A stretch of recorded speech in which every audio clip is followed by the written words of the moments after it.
அடுத்தது பாராளுமன்ற உறுப்பினர், கௌரவ பாராளுமன்ற உறுப்பினர் டாக்டர் அர்ச்சுனா. இவருக்கு என்ன பிரச்சனை என்றால், இவருக்கும் நாம் தமிழர் கட்சிக்கும் பிரச்சனை. அதாவது சாட்ட துறைமுருகன் கழிச்சிட்டார் இவரோட கோவமை. ஸோ அதிலிருந்து இவர் எப்படியாவது நாம் தமிழர் கட்சியை நாசமாக்கணும். அடுத்தது இவர் நமல் ராஜபக்சாவோட நண்பர் என்று சொல்கிறாங்க. எனக்கு தெரியாது, ஆனால் இந்த கருத்தை நான் சொல்கிறேன்.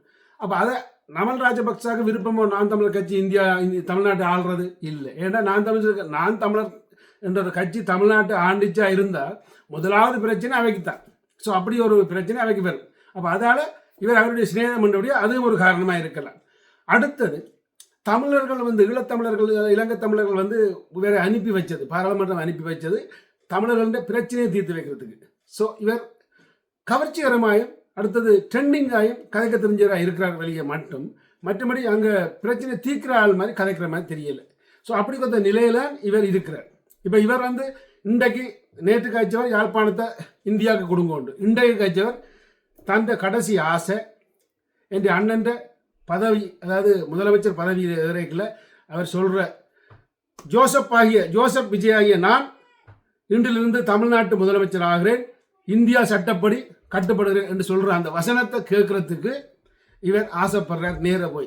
ஸோ இவரை கிட்டத்தட்ட சொல்ல போனால் தனக்கு ஒரு அழைப்புதல் வர வேணும் என்ற மாதிரி இவர் பாராளுமன்றத்தில் கத்துறார். இவர் முதலே வீடியோ போட்டுட்டார், எப்படியா எனக்கு ஒரு அழைப்புதல், அதாவது விஜய்க்கு சொல்லுங்க என்ற மாதிரி ஒரு கெஞ்சுற மாதிரி ஒரு வீடியோ போட்டுட்டார். ஸோ இப்போ பாராளுமன்றத்தில் காய்ச்சா அவருக்கு தெரியும் அது அங்கே போய் சேருமென்று, இவருக்கு ஒரு அழைப்புதல் வருமென்று இவர் எதிர்பார்க்குறார். இது ஒரு அவமானம் எங்களுக்கு, அதாவது எங்களுக்கு ஒரு அவமானம். ஏன்னா அது வேறு நாடு, இது வேறு நாடு. நம்ம சிங்கள மக்கள் சொல்கிறது சரியான ஒரு விடயம். நாளைக்கு விஜய்க்கு வாய்ப்பு இல்லை. ஏன்னால் இப்போ அதிமுக திமுக கூட்டணி சேர்ந்துட்டுது. இவர் நினைச்ச மாதிரி இப்போ நடக்க போகிறது இல்லை. அந்த முதலமைச்சர் சத்தியபிரமாணம் அது எப்போ நடக்க போகுதுண்டா அதுக்கு ஒரு காலம் இருக்குது. அது 2 நாள் வெயிட் பண்ண சொல்லிக்கிறாங்க, இல்லை 1 நாள் வெயிட் பண்ண சொல்லியிருக்காங்க. இதை முடிஞ்ச அப்புறம் வெயிட் பண்ணாங்க. ஸோ அதுக்கு பிறகு தெரியும் என்ன நடக்க போகுதுன்றது. இவரில் எதிர்ப்பது அப்படியும் இல்லை என்ற கருத்தை நான் சொல்லி ஆன இந்த வீடியோவில். அதாவது எங்களுக்கு நல்ல தலைவன் வாய்ச்சிருந்தவன், ஆனால் அந்த தலைவன் இப்போ இல்லை. ஆனால் இப்போ இருக்கிற எங்களுக்கு அரசியல்வாதிகள் எங்களுக்கு நல்ல மாதிரி ஒருவரே எனக்கு தெரியலை. உங்களுக்கு எப்படி தெரியும் எனக்கு தெரியாது. ஸோ நல்ல ஒரு அரசியல்வாதியை மீண்டும் தேட வேண்டிய கட்டம் வந்துட்டுன்னு நான் சொல்லுவேன். நல்ல ஒரு அரசியல்வாதிகள், அதாவது என்ன பொறுத்தவரை சுருக்கி சிம்பிளாக ஒரு விடயத்தை சொல்கிறேன். அதாவது இலங்கையில் அரசியல்வாதியாக இறங்கின உடனே அரசியல் என்று இறங்கினா பிறகு இறங்கு மட்டும் தமிழரை பற்றி தான் கதைப்பாங்க.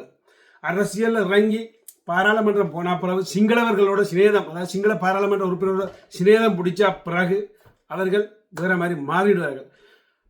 அவர்கள் கட்டாயம் அங்கே போனால் அங்கே மாறித்தான் ஆக வேணும். ஆனால் மாறினாலும் பரவாயில்லை, ஒரு புடியாக அதாவது ஒரு பக்கம் நிற்க வேணும், எங்களுக்கு ஒரு நன்மை செய்ய வேணும். இப்படியான தேவையில்லா பிரச்சனைகளை ஈடுபடாமல் இருக்கிற ஒரு நல்ல அரசியல்வாதியை மீண்டும் நாங்கள் தேட வேண்டிய நேரம் வந்துட்டு என்று சொல்லிக்கொண்டு உங்களிடம் விடைபெறுகிறேன். நன்றி, வணக்கம்.